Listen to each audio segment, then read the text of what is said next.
दोस्तों, मैं आपका गाइड, आपका दोस्त अनुराग पांडे, और आप देख रहे हैं हमारा यूट्यूब चैनल। प्राचीन भारतीय इतिहास की श्रृंखला चल रही थी, जिसमें गुप्तोत्तर काल तक पूरा हो गया था। आज का जो वीडियो है वो प्राचीन भारत में स्थापत्य कला से संबंधित है। तो गुप्तोत्तर काल के बारे में हम पढ़े थे। तो गुप्तोत्तर काल के बारे में हमने क्या बताया था कि गुप्तोत्तर काल की जो शुरुआत होती है वो वाकाटक शासक, वाकाटक वंश से इसकी शुरुआत मानी जाती है।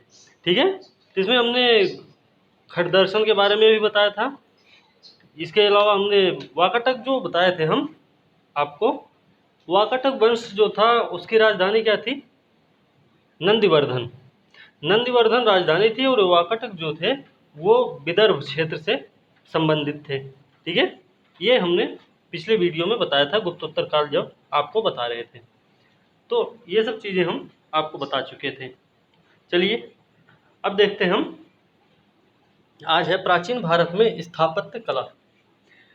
तो वीडियो को लाइक, शेयर, सब्सक्राइब जरूर करें, और साथ में बेल आइकन को जरूर दबाएं। और यह वीडियो जो है यूपीएससी, स्टेट पीएससी व अन्य जो परीक्षाएं होती है जैसे बीईओ, आरओ, यूपी, ये आपका यूपी ट्रिपल एससी, लेखपाल, इन सब परीक्षाओं के लिए महत्वपूर्ण होगा। तो शुरू करते हैं आज का वीडियो। प्राचीन भारत में स्थापत्य कला। हमने कुछ स्थापत्य कला के बारे में पहले भी पढ़ा है, फिर भी देखते हैं प्राचीन भारत में स्थापत्य कला क्या है। तो सबसे पहले बात करेंगे खजुराहो के मंदिर की बात करेंगे। ठीक है, तो खजुराहो के मंदिर की बात करें तो यह कहाँ पे स्थित है, आपको पता होना चाहिए। खजुराहो का जो मंदिर है यह आपका छतरपुर जिला मध्य प्रदेश में है। ठीक है, छतरपुर जिला मध्य प्रदेश में स्थित है। एक इसके बारे में कहानी है कि चंद्रदेव क्या किए कि ऊपर से देख रहे थे, तो उनको एक लेडीज पे उनकी नज़र पड़ती है, और वो महिला जो है उनको बड़ी सुंदर लगती है। वो उस पर भाव, मतलब वो उनको अच्छी लग जाती हैं। तो क्या करते हैं, ज़मीन पे आते हैं वापस, फिर उनसे शादी करते हैं। और शादी करने के बाद क्या करते हैं, उनसे जो संतान उत्पन्न होती है वो होती है चंद्रवर्मन, और चंदेल शासक होते हुए। ठीक है, तो चंदेल शासक होते। तो ऐसी कहानी है। अब इसके बारे में आपको जानने के लिए बहुत ज़्यादा टाइम देना पड़ेगा, इसलिए तो अभी टाइम है नहीं इतना। तो शुरू करते हैं आज का वीडियो। तो खजुराहो का जो मंदिर है ये छतरपुर जिला मध्य प्रदेश में स्थित है। ठीक है, ये चंदेल राजाओं द्वारा निर्मित किया गया है। चंदेल राजाओं के द्वारा निर्मित किया गया है, और इसका निर्माण काल जो है वो आपका 950 से 1050 ईस्वी के बीच माना जाता है। 950 से 1050 ईस्वी तक माना जाता है। इसके बारे में, इसके आगे है कि कंदरिया महादेव जो मंदिर है यह जो है इसमें सर्वोत्तम माना जाता है। ठीक है, तो कंदरिया का जो महादेव मंदिर है इस खजुराहो के मंदिर में सर्वोच्च माना जाता है।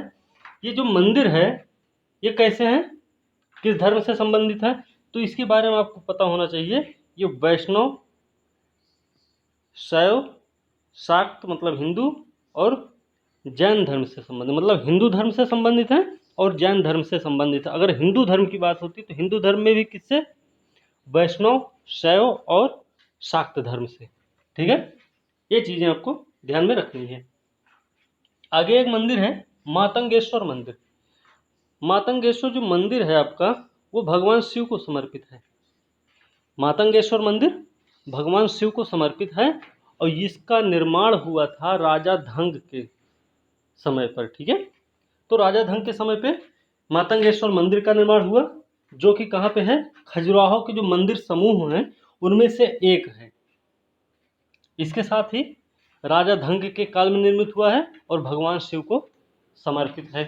ठीक है, चलिए आगे देखने क्या है। आगे है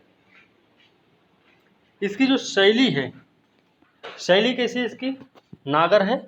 तो आपको ये पता होना चाहिए कि 3 शैलियां हैं। कौन कौन सी हैं, द्रविड़, बेसर और नागर। द्रविड़ मतलब दक्षिण में, नागर कहाँ है? उत्तर में, और वेसर बीच में। तो जो वेसर शैली है वो द्रविड़ और नागर का मिश्रित रूप है, ठीक है। तो इन दोनों का मिश्रित रूप है नागर, ये वेसर शैली, ठीक है। चलिए, और एक चीज की विश्व के यूनेस्को की विश्व धरोहर सूची में इसको शामिल भी किया गया है, ये भी चीज आपको थोड़ा सा ध्यान रखना होगा। अगले मंदिर का नाम है दशावतार मंदिर, ठीक है। तो दशावतार जो मंदिर है, ये इसके बारे में क्या है कि देवगढ़ में है। ये कहाँ पे है? देवगढ़ में है दशावतार मंदिर। देवगढ़ कहाँ है? झांसी में है, जो कि उत्तर प्रदेश का एक जिला है, और ललितपुर भी। अगर प्रश्न में आता है कि दशावतार मंदिर कहाँ पे स्थित है, ऑप्शन में अगर झांसी ललितपुर भी है तो झांसी सही होगा, अगर झांसी नहीं सिर्फ ललितपुर है तो ललितपुर सही माना जाएगा, ठीक है। ये बात आपको ध्यान में रखनी है। ये जो है गुप्तकालीन स्थापत्य कला का उदाहरण है, ठीक है। तो दशावतार जो मंदिर है वो गुप्तकालीन स्थापत्य कला का उदाहरण है। तो इसका मतलब है गुप्त काल कब है? गुप्त काल माना जाता है 275 एडी से। गुप्त काल कब से? 275 एडी से 550 एडी तक, ठीक है। तो 275 एडी से 550 एडी तक माना जाता है गुप्त काल, ठीक है। तो गुप्तकालीन स्थापत्य कला का उदाहरण कौन है? दशावतार मंदिर, देवगढ़ उत्तर प्रदेश के झांसी या ललितपुर में स्थित है, ठीक है। इसका जो इसमें पहला ऐसा मंदिर हुआ जिसमें शिखर का प्रयोग किया गया, किसमें? दशावतार मंदिर में। तो दशावतार मंदिर एक ऐसा मंदिर हुआ जिसमें पहली बार शिखर का प्रयोग किया गया था, ठीक है। अब हम बात अगर कर रहे हैं किसकी? गुप्तकालीन स्थापत्य कला की, तो इसके बारे में एक चीज़ ये भी ध्यान रखना है कि जो गुप्तकालीन स्थापत्य कला है वो और कहाँ कहाँ है। तो गुप्तकालीन स्थापत्य कला जब हमने गुप्तकाल पढ़ाया था तो उसमें भी हम आपको बताए थे, यहाँ भी थोड़ा सा जानना जरूरी है। तो गुप्त काल से संबंधित स्थापत्य कला कौन कौन सी है? अजंता की गुफा है, अजंता की गुफा और बाघ की गुफा। बाघ की गुफा कहाँ है? मध्य प्रदेश, ठीक है। और एक है अजंता। तो अजंता तो पता है कि अजंता मतलब अच्छा अच्छा, तो अजंता को आप मानिए कि ये बौद्ध धर्म से संबंधित है, ठीक। दूसरा कि जो गुफा का चित्रांकन, चित्रांकन के उदाहरण माने जाते हैं अजंता और बाघ की गुफा। अजंता और बाघ की गुफा जो हैं गुफा चित्रांकन के उदाहरण समझे जाते हैं। इसके जो चित्र बनाए गए हैं किसमें? जो अजंता में चित्र बनाए गए और आपके जो बाघ की गुफाओं में चित्र बनाए गए वो कैसे हैं? लोक जीवन पर आधारित हैं। लोक जीवन का मतलब लोग क्या काम, कैसे क्या काम करते थे, कैसे रहते थे, शिकार करते थे कि नहीं करते थे, शिकार को कैसे, तो ये सारे चित्र जो है इन पे उकेरे गए हैं, ठीक है। तो ये भी चीज़ें आपको ध्यान में रखनी है। चलिए, अगला मंदिर है दिलवाड़ा का जैन मंदिर। इससे पहले एक चीज़ और ध्यान रखना आपको, वो ये है कि जो हम अभी बताए थे खजुराहो के बारे में, तो खजुराहो में हमने क्या बताया था कि हिंदू धर्म और जैन धर्म से संबंधित है। हिंदू में वैष्णव, शाक्त और शैव से संबंधित है। तो एक चीज और, जो जैन धर्म है, जैन धर्म का मंदिर जो है जैन धर्म से संबंधित है वो पार्श्वनाथ से संबंधित है, ठीक है। पार्श्वनाथ के बारे में ये नहीं पूछना है कि पार्श्वनाथ कहाँ के थे, ठीक है। पार्श्वनाथ के बारे में बता दें, ये बनारस से संबंधित है, बनारस से संबंधित है। सम्मेद शिखर पर इनको ज्ञान की प्राप्ति हुई थी, सम्मेद शिखर पर ज्ञान की प्राप्ति हुई थी पार्श्वनाथ को, ठीक है। चलिए, अब देखते हैं दिलवाड़ा का जैन मंदिर। तो जो दिलवाड़ा का जैन मंदिर है वो कैसे है? पहली बात तो संगमरमर से निर्मित है, ठीक है, संगमरमर से निर्मित है और माउंट आबू पे है। माउंट आबू, दिलवाड़ा का जैन मंदिर माउंट आबू में है। किस संगमरमर से बना हुआ है। साथ में इसको बनवाया किसने था तो आपको पता होना चाहिए, हमने पहले भी बता रखा है कि भीमदेव प्रथम, जो कि कौन थे, चालुक्य शासक थे। चालुक्य शासक थे भीमदेव प्रथम। इनके एक सामंत रहे विमल शाह ने इसको बनवाया था, इसको दिलवाड़ा जैन मंदिर को। ठीक है, यह किस लिए प्रसिद्ध है ये भी आपको जानकारी होनी चाहिए। तो ये जो प्रसिद्ध है वो है नक्काशी और मीनाकारी के लिए। नक्काशी और मीनाकारी के लिए आपका दिलवाड़ा का जैन मंदिर प्रसिद्ध है। ठीक है, चलिए आगे देखते हैं। एलिफेंटा गुफा मंदिर। एलिफेंटा जब कहाँ पे है ये? एलिफेंटा जो गुफा मंदिर है ये राष्ट्रकूट शासकों द्वारा निर्मित है। ठीक है, हमने क्या एक बार बताया नहीं कि जो कन्नौज जो त्रिपक्षीय संघर्ष हुआ था, पाल प्रतिहार राष्ट्रकूट, है ना, तो उसमें वही राष्ट्रकूट है जिन्होंने एलिफेंटा गुफा मंदिर का निर्माण करवाया था। ठीक है, दूसरी चीज़ कि ये हिंदू धर्म से संबंधित है, बौद्ध धर्म से संबंधित है। कौन? एलिफेंटा गुफा मंदिर। और हिंदू धर्म में भी कौन सा धर्म है? शैव धर्म से संबंधित है। यहाँ पे शिव की मूर्ति, ठीक है, शैव धर्म से संबंधित है हिंदू धर्म में, और वो भी त्रिमूर्ति है। जो शिव की मूर्ति वो कैसी है? त्रिमूर्ति है। ये भी आपको ध्यान में रखना है, भूलना नहीं है। ठीक है, तो त्रिमूर्ति है और यहाँ पे बौद्ध गुफाएं भी हैं। ठीक है, यहाँ पे कुल मिला के इन दोनों को अगर मिलाएं तो 5 गुफाएं हैं यहाँ पे। कहाँ पे? एलिफेंटा गुफा मंदिर में। ठीक है, ये जो है इसका निर्माण काल अगर देखें 5वीं से 8वीं शताब्दी के मध्य माना जाता है। साथ में त्रिमूर्ति शिव प्रतिमा के लिए प्रसिद्ध है, ये हमने ऊपर ही बता दिया आपको। चलिए एलोरा मंदिर। एलोरा के बारे में देखते क्या है। एलोरा जो है ये यहाँ पर 34 शैलकृत गुफाएं हैं। कितनी? 34 शैलकृत गुफाएं हैं। यह महाराष्ट्र के औरंगाबाद में स्थित है। यह शैलकृत गुफा मंदिर के लिए प्रसिद्ध है। शैलकृत गुफा मंदिर के लिए प्रसिद्ध है।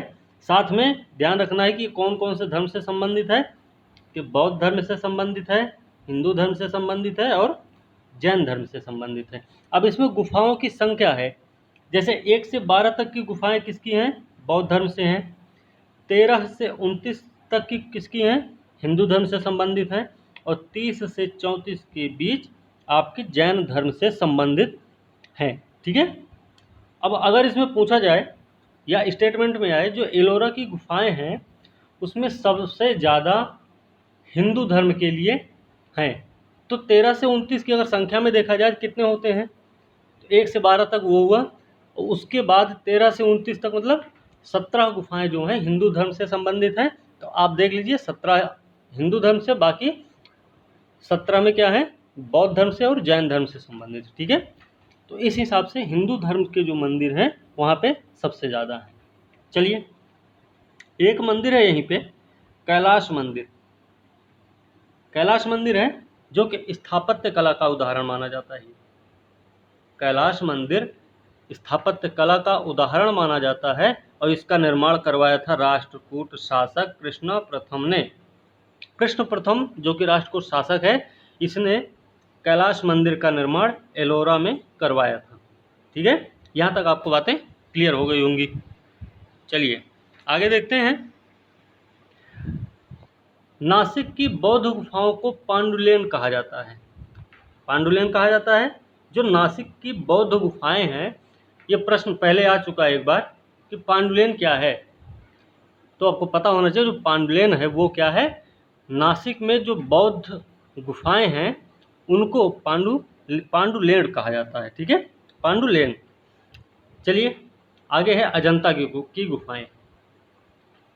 अजंता गुफा के बारे में अभी हमने बताया था कि ये कैसी हैं।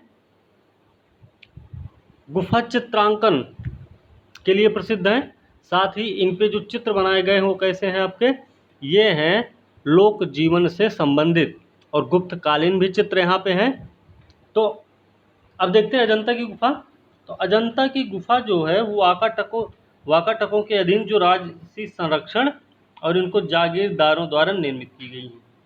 जो अजंता की गुफाएं हैं वाकाटक और जागीरदारों द्वारा निर्मित की गई हैं। इनमें गुफा संख्या एक 16 है।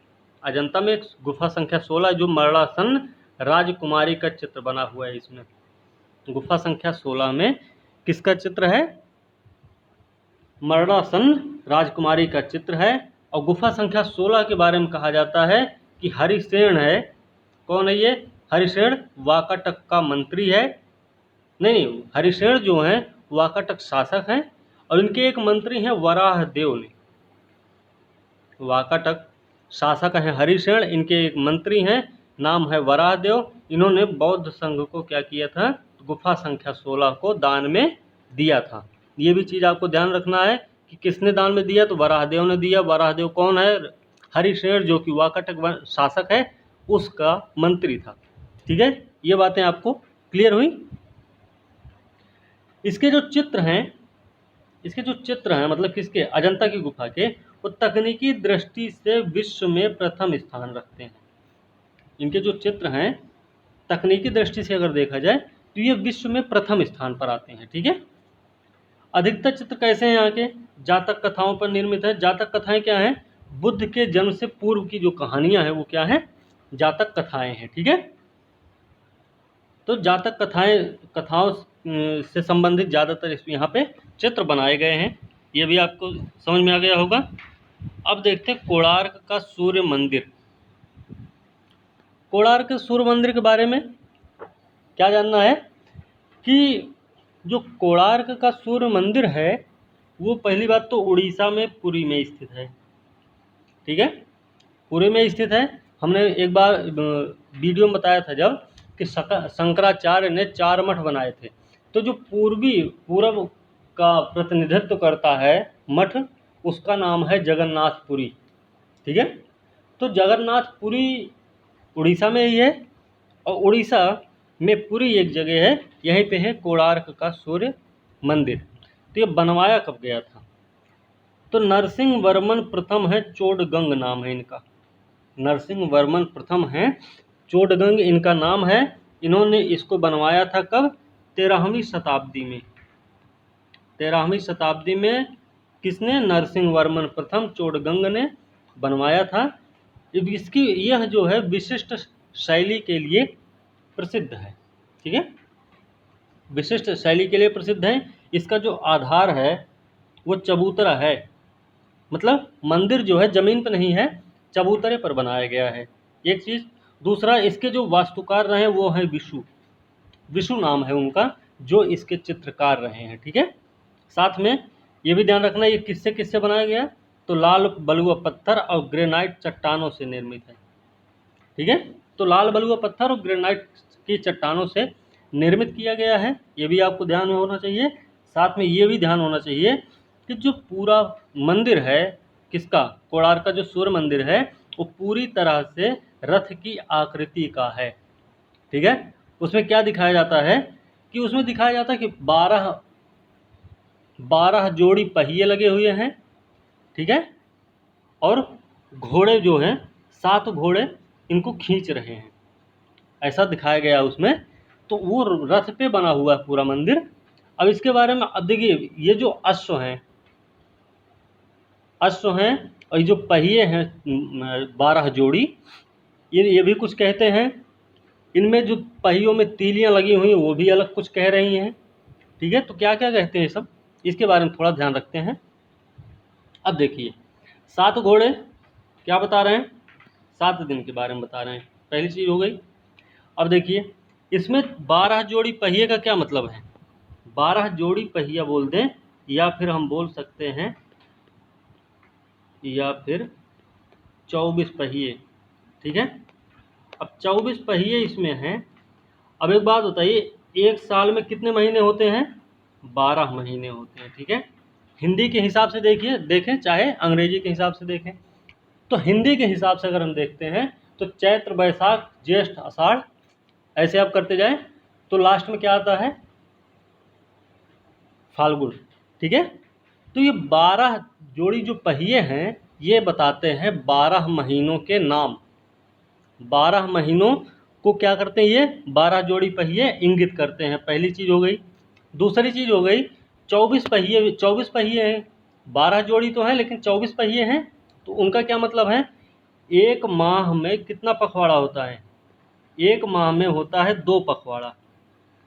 पखवाड़ा के बारे में आपको पता होगा, जो कि 15 दिन का एक होता है, ठीक है, जिसमें पूर्णिमा और अमावस्या आती है, एक शुक्ल पक्ष एक कृष्ण पक्ष, 2 पखवाड़े आते हैं एक महीने में। तो ये जो 24 पहिए हैं वो एक साल में 24 पखवाड़े को इंगित करते हैं। क्लियर हुई ये बात। दूसरी चीज, 12 जोड़ी पहिए हो गए अब आपके। अब आता है पहियों में बनी 8 तीलियां हैं। कितनी तीलियां हैं, 8 तीलियां हैं। और ये 8 तीलियां क्या बताती हैं आपको, 8 तीलियां जो बताती हैं एक दिन में कितने घंटे होते हैं, एक दिन में होते हैं 24 घंटे। तो ये पहिया बना 1 2 3 4 5 6 7 8, ये 8 पहिए 8 तीलियां हो गई। अब इनके जो बीच की दूरी है, ये दूरी कितनी है, ये एक इतनी दूरी हो जाएगी 3 घंटे की, ठीक है, 3 घंटे की दूरी है, 2 तीलियों के बीच में 3 घंटे की दूरी है, ठीक है। ये भी चीज़ आपको क्लियर हुई। आगे आगे है कि इसमें इसको क्या बोलते हैं, काला पैगोडा भी बोलते हैं। कोणार्क के सूर्य मंदिर को काला पैगोडा या फिर श्याम पैगोडा, ठीक है ना, काला पैगोडा या श्याम पैगोडा बोलते हैं। तो इसके बारे में आपको जितनी जानकारी मिली आपको क्लियर हो गई होगी। चलिए आगे देखते हैं क्या है। ये देखिए, तो वही है कि हमने बताया कि 24 घंटे होते हैं 8 तीलियों के, तो 8 तीलियां 24 घंटे को बता रही हैं, और उनकी 2 तीली के बीच में कितनी जगह है, 3 घंटे की। तो 3 8 24, एक दिन में 8 पहर होता है, एक दिन बराबर होता है 8 प्रहर। पहर नहीं बोलते, प्रहर बोलते, प्रहर, ठीक है। तो ये एक दिन जो 8 प्रहर का होता है, तो एक 2 तीली के बीच में कितनी जगह हो रही है, 3 घंटे की, ठीक है, इस हिसाब से ध्यान रखना है। चलिए आगे देखते हैं। अब ये 7 घोड़े जो हैं क्या करते हैं, 7 घोड़े 7 रंग को भी बताते हैं, ठीक है। ये भी चीज़ ध्यान रखना। जो इंद्रधनुषी रंग है आपका, बैनी आह पीनाला, क्या है वो, बैंगनी, नीला, आसमानी, हरा, पीला, फिर नारंगी, लाल, ठीक है। ये बचपन में बहुत याद किए होंगे कि बैनी आह पीनाला, ऐसा ही कुछ लगाए रहे होंगे, सटीक जानकारी आप भी रखे होंगे बचपन में कि ऐसे ही सुनाएंगे मास्टर साहब को। तो यही है। तो ये 7 कलर के बारे में बताते हैं। इसको 1984 में विश्व विरासत स्थल में स्थल घोषित किया गया था। विश्व विरासत स्थल इसको 1984 में घोषित किया गया था। और साथ में हमने बताया काला पैगोडा कहते हैं। अगला मंदिर है, चलिए ये आपको क्लियर हो गया होगा। आगे बात करते हैं लिंगराज मंदिर। लिंगराज मंदिर कहाँ पे है, भुवनेश्वर में है। भुवनेश्वर क्या है, उड़ीसा की राजधानी है, ठीक है। इनकी शैली क्या है, नागर है। दूसरी बात, तीसरी चीज़ ये है कि आर्य नागर शैली का सर्वोत्तम उदाहरण माना जाता है। आर्य नागर शैली का सर्वोत्तम उदाहरण माना जाता है। और इसका जो सबसे आकर्षक भाग है वो है शिखर। इसका जो शिखर है वो सबसे आकर्षक भाग माना जाता है, जिसकी ऊंचाई है 180 फीट। 180 फीट ऊंचा इसका शिखर है, और यही है सबसे आकर्षक भाग, ठीक है। दूसरी चीज हो गया, ये आपका क्लियर हुआ कि आकर्षक भाग शिखर है, 180 फीट ऊंचा है। लिंगराज मंदिर भुवनेश्वर में नागर शैली, आर्य नागर शैली का सर्वोत्तम उदाहरण माना जाता है। आगे है मोढेरा का सूर्य मंदिर। मोढेरा का सूर्य मंदिर कहाँ है, गुजरात में है। निर्माण किया था भीमदेव सोलंकी वंश के थे, भीमदेव के द्वारा कराया गया था इसका निर्माण। ठीक है, तो भीमदेव सोलंकी वंश के शासक थे, भीमदेव के द्वारा 1026 में इसका निर्माण करवाया गया था। किसका? मोढेरा के सूर्य मंदिर का निर्माण। आगे देखते हैं कौन सा मंदिर है। अगला मंदिर है अंगकोर वाट मंदिर। अंगकोर वाट मंदिर या अंगकोर वाट भी बोलते हैं इसको, अंगकोर वाट भी बोलते हैं। तो अंगकोर वाट या अंगकोर वाट दोनों ही सेम है। इसके बारे में देखते हैं क्या है। यह कंपूचिया, उस समय कंपूचिया कहते थे और आज के समय में उसी को बोलते हैं कंबोडिया, जिसकी राजधानी क्या है? नाम पेन। ठीक है, कंबोडिया की राजधानी नाम पेन है। तो कंबोडिया में था उस समय, कंपूचिया कहते थे जिसको। ठीक है, किसने बनवाया है? तो सूर्यवर्मन द्वितीय ने इसका निर्माण करवाया था। दूसरी चीज हुई। उसके आगे है कि निर्माण काल इनका 12वीं शताब्दी है और शैली है द्रविड़। द्रविड़ शैली कंबोडिया में है, नरसिंह सूर्यवर्मन द्वितीय के द्वारा बनवाया गया 12वीं शताब्दी में। ठीक है, आगे है कि यह विष्णु को समर्पित विश्व का सबसे बड़ा मंदिर समूह है। विष्णु को समर्पित विश्व का सबसे बड़ा हिंदू मंदिर समूह माना जाता है। और एक चीज और ध्यान रखना है कि सूर्यवर्मन द्वितीय जो थे, उन्होंने 12वीं शताब्दी के प्रारंभ में ही क्या किया था? अपनी राजधानी यशोधरपुर, यशोधरपुर कहाँ है? यशोधरपुर में अपनी राजधानी बनाए थे। कौन? सूर्यवर्मन द्वितीय। ये हैं कहाँ? ये गए, ये हैं सूर्यवर्मन द्वितीय। इन्होंने अपनी राजधानी बनाई थी शुरुआत में यशोधरपुर में। यशोधरपुर कहाँ? अंगकोर, जिसको बोलते हैं अंगकोर, इस समय वर्तमान में अंगकोर बोलते हैं। ठीक है, अंगकोर वाट मंदिर का निर्माण वहीं पे करवाया था। तो यशोधर मंदिर जो इनका, यशोधरपुर जो था इनका, इनकी राजधानी थी। राजधानी किसने बनाई थी? सूर्यवर्मन सेकंड ने। ठीक है, ये भी चीज़ आपको ध्यान में रखना है। चलिए आगे देखते हैं क्या है। आगे है पांड्यों का राज्यकाल। पांड्यों का राज्यकाल क्या भाई? पांड्यों का जो राज्यकाल रहा है उसमें द्रविड़ शैली में मंदिरों का निर्माण शुरू हुआ है। जब पांड्य लोग आए तो पांड्य जो थे किधर थे? ये पूर्वी तट पे थे। ठीक है, तो पूर्वी तट पे जो पांड्य लोग, पांड्य शासक थे, इनके टाइम में क्या हुआ कि द्रविड़ शैली का निर्माण, द्रविड़ शैली में मंदिरों का निर्माण शुरू हुआ। और मंदिर कैसे होते थे? छोटे छोटे होते थे उस समय। उस समय मंदिर जो होते थे वो छोटे छोटे होते थे, लेकिन प्रांगण के चारों ओर प्राचीर बनाए जाते थे। ठीक है, मतलब मंदिर छोटा होता था लेकिन उसके चारों तरफ दीवार से उसको घेर दिया जाता था। ठीक है, ये चीज़ हुई। इसका जो प्रवेश द्वार होता था वो गोपुरम उसको बोलते थे। प्रवेश द्वार भव्य होता था, विशाल, बहुत बड़ा होता था और प्रचुर मात्रा में शिल्पकारिता से अलंकृत होता था। ध्यान ये भी रखना है कि जो पांड्यों के राज्यकाल में द्रविड़ शैली में मंदिरों का निर्माण शुरू हुआ है, उसके मंदिर तो छोटे होते थे लेकिन उसके जो प्रांगण होते थे वो चारों तरफ दीवार से घिरे रहते थे। साथ में इनका एक गेट होता था, जो प्रवेश द्वार जिसको बोलते हैं, उसको बोलते थे गोपुरम। और गोपुरम जो है भव्य होता था, विशाल होता था और साथ में प्रचुर मात्रा में शिल्पकारिता से अलंकृत किया जाता था। ठीक है, ये चीज़ आपको क्लियर हुई। आगे देखते क्या है। आगे है मामल्ल शैली। मामल्ल शैली को हम क्या बोलते हैं? मामल्ल शैली को बोलते हैं पल्लवकालीन शैली। ठीक है, इसको पल्लव शैली भी कह सकते हैं हम। इसका जो विकास हुआ है,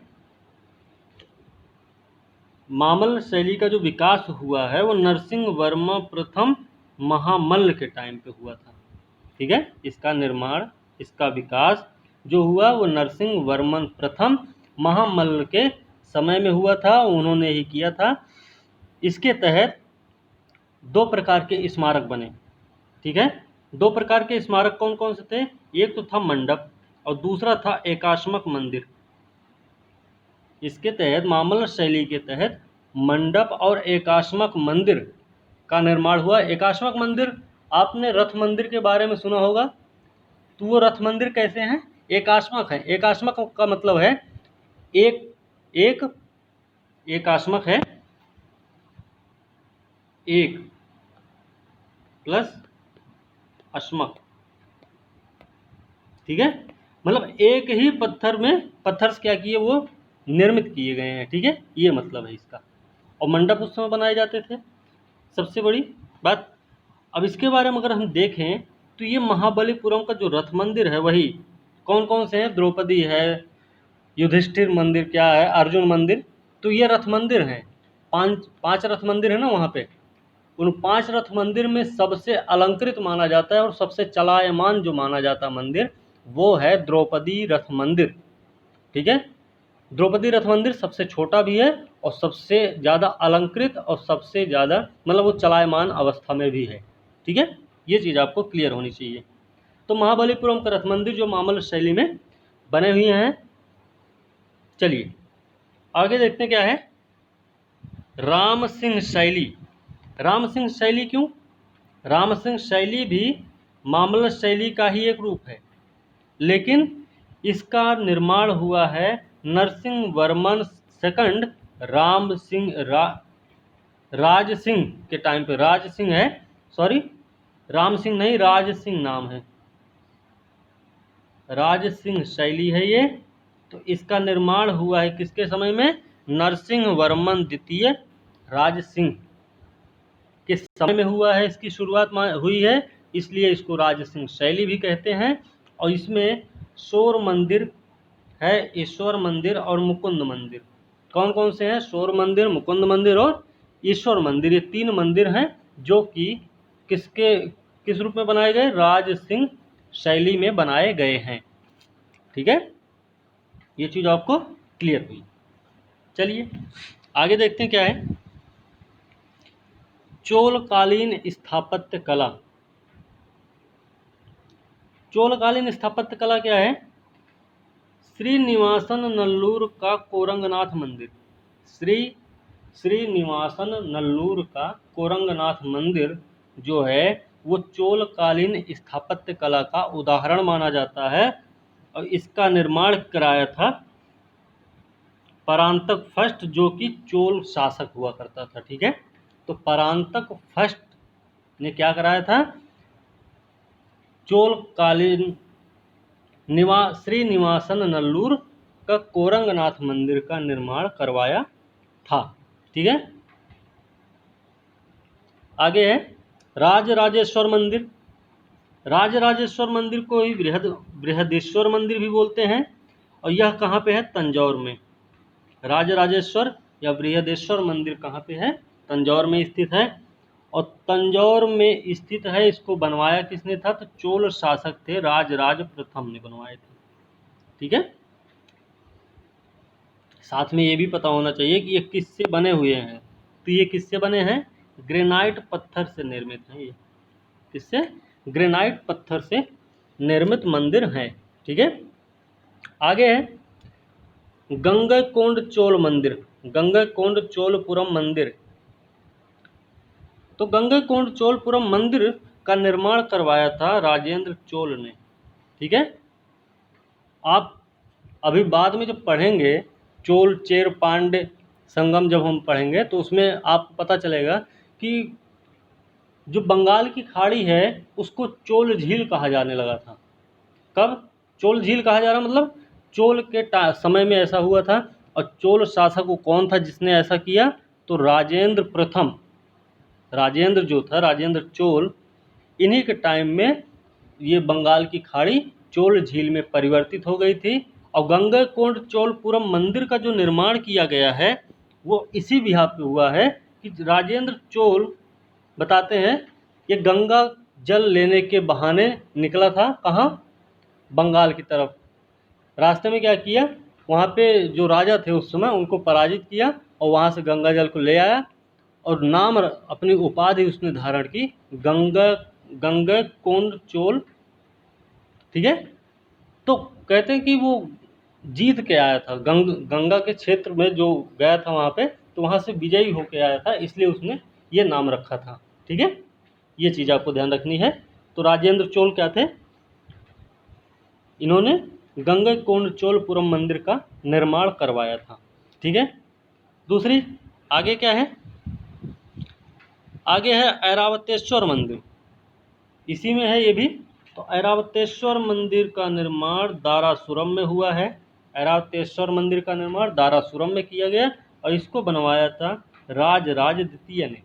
एक तो राजराज प्रथम, ठीक है, एक तो राजराज प्रथम हुए, एक हुए राजराज द्वितीय। तो राजराज द्वितीय ने ही क्या किया था, ऐरावतेश्वर मंदिर जो कि दारासुरम में स्थित है का निर्माण करवाया था, ठीक।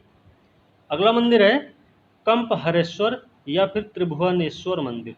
कंपहरेश्वर या त्रिभुवनेश्वर मंदिर का निर्माण हुआ है त्रिभुवनम में। त्रिभुवनम में इसका निर्माण हुआ, और निर्माण किसने करवाया, कुलोत्तुंग तृतीय ने। कुलोत्तुंग तृतीय ने त्रिभुवनम में त्रिभुवनेश्वर या कंपहरेश्वर मंदिर का निर्माण करवाया था। और ये योजना जो थी, जो कंपहरेश्वर मंदिर या त्रिभुवनेश्वर मंदिर की योजना जो बनी, वो बनी थी ऐरावतेश्वर मंदिर के समान।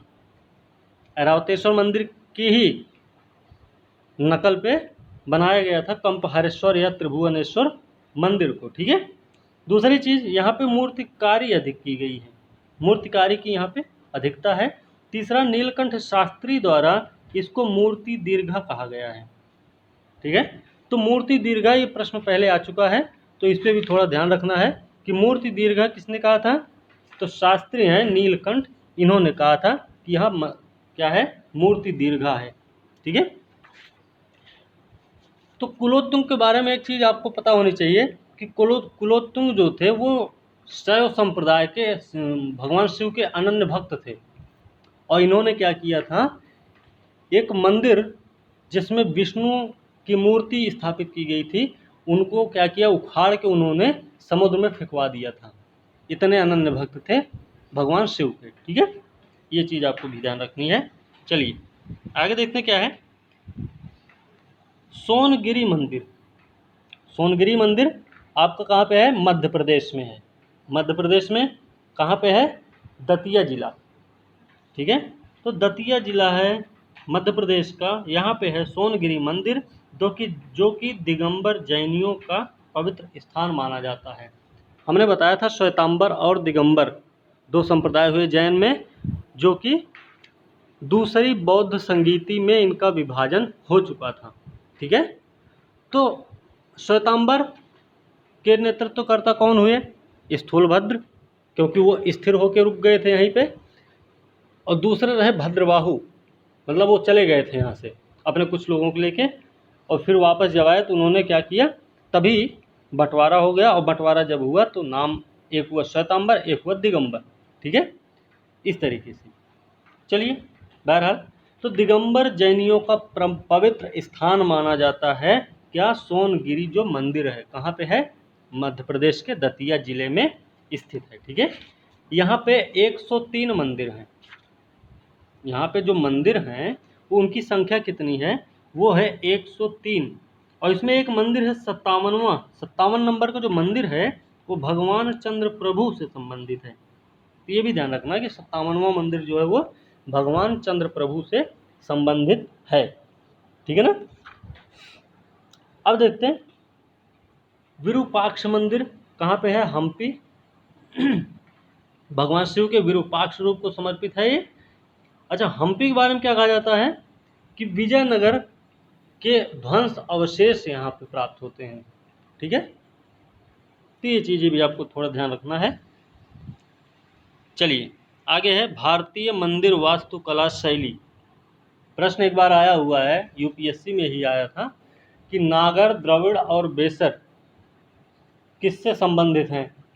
तो मंदिर निर्माण कला शैली है, कृषि की पद्धति है, या फिर ऐसे, मतलब वो 4 ऑप्शन दिए थे, उसमें से एक ऑप्शन सही था, मंदिर निर्माण कला शैली है, ठीक है। तो देखते हैं भारतीय मंदिर वास्तुकला शैली में पहले है नागर शैली। नागर शैली उत्तर भारत में प्रचलित है, हमने अभी बताया था। तो उत्तर भारत में जो प्रचलित है, यहाँ पे उड़ीसा के मंदिर को एग्जाम्पल ले सकते हैं हम। ठीक है, अभी हमने खजुराहो के मंदिर को भी बताया था, वो भी नागर शैली का ही उदाहरण है। ठीक है, चलिए देखते हैं द्रविड़ शैली। द्रविड़ शैली किसकी है? तो द्रविड़ शैली दक्षिण भारत में प्रचलित है। ठीक है ना, तो द्रविड़ शैली जो है दक्षिण भारत में प्रचलित है, ये भी चीज़ आपको ध्यान में रखनी है। ठीक है ना, चलिए आगे है। इसमें ये इसका जो क्षेत्र माना जाता है द्रविड़ शैली का, वो कृष्णा नदी से कुमारी अंतरीप तक के बीच का क्षेत्र माना जाता है। ठीक है ना, चलिए अच्छा, द्रविड़ शैली के बारे में हमने क्या बताया था, इसी समय रिवीजन हो जाए तो हमने बताया था कि मंदिर वो छोटे होते थे, लेकिन इनके प्रांगण होते थे, चारों तरफ से इनको घेरा जाता था। इनका जो प्रवेश द्वार था उसको बोलते थे गोपुरम। वो बहुत सजाया जाता था, मतलब उसमें वो अलंकृत हुआ, विशाल, बहुत विशाल रहता था। तो इस तरीके से हमने बताया था। चलिए बहरहाल, अब एक है वेसर शैली। वेसर शैली क्या है? वेसर जो है द्रविड़ और नागर का मिश्रण है। हमने अभी बताया था ऊपर ही आपको। यह कन्नड़ प्रदेश के चालुक्यों द्वारा निर्मित है। कन्नड़ प्रदेश के जो चालुक्य रहे उनके द्वारा निर्मित किया गया है, इसलिए इसको चालुक्य शैली भी बोलते हैं। ठीक है ना, तो चालुक्य शैली क्यों बोलते हैं? क्योंकि चालुक्यों के समय में इसका निर्माण हुआ, इसका प्रारंभ हुआ है निर्माण हुआ, प्रारंभ हुआ है, इसलिए इसको चालुक्य शैली बोलते हैं। तो चालुक्य के बारे में क्या हमने बताया था कि जब त्रिपक्षीय संघर्ष हो रहा था तो राष्ट्रकूट शासक थे, वो क्या अपनी सीमा बढ़ा रहे थे। तो नर्मदा के तट पर ही पहुंचे थे कि उधर से पुलकेशिन द्वितीय ने क्या किया, इनको वहीं पे रोक दिया। रोक क्या दिया, मतलब हरा दिया उनको वहीं पे। तो क्या हुआ, वहाँ से फिर राष्ट्रकूट शासक थे वो वापस आ गए। ठीक है, ऐसा हमने बताया था आपको पिछली वीडियो में। चलिए आगे क्या है, पंचायतन शैली क्या है? पंचायतन शैली किससे संबंधित है, ये भी प्रश्न आ चुका है पहले। तो ये इसके बारे में देखते हैं क्या है। ये मंदिर रचना शैली है। क्या है? मंदिर रचना शैली है ये भी एक। और ये जो है एक प्रमुख देवता के साथ 4 देवताओं की मूर्तियों का समूह होता है। एक प्रमुख देवता होते हैं और उनके साथ साथ 4 और देवताओं की मूर्तियाँ बैठाई जाती हैं, वही होता है पंचायतन शैली। इसमें 2 के उदाहरण आप देख सकते हैं, 2 नहीं 4 हैं। एक तो शिव पंचायतन और दूसरा है राम पंचायतन। शिव पंचायतन और राम पंचायतन, साथ में उड़ीसा का जो बद्री पंचायतन है, उदयपुर का जगदीश पंचायतन, उदयपुर राजस्थान में उदयपुर का जगदीश पंचायतन, साथ में उड़ीसा का बद्री पंचायतन। बाकी शिव पंचायतन, राम पंचायतन क्या है, ये पंचायतन शैली के उदाहरण माने जाते हैं। ठीक है, ये चीज़ आपको क्लियर हो गई होगी। चलिए आज का वीडियो यहीं पर समाप्त करते हैं और अगली वीडियो के साथ कल मिलेंगे। तो वीडियो अगर अच्छी लगी तो आप लाइक कीजिए, चैनल को सब्सक्राइब करना ना भूलें, साथ में आप कमेंट करके बताएं कि आपको वीडियो कैसी लगी है। ठीक है, और इसके साथ साथ एक काम ये कि आप अपने दोस्तों को भी शेयर करें, जिससे उनको भी इसका फ़ायदा मिल सके। तो धन्यवाद दोस्तों, आपका दिन शुभ हो।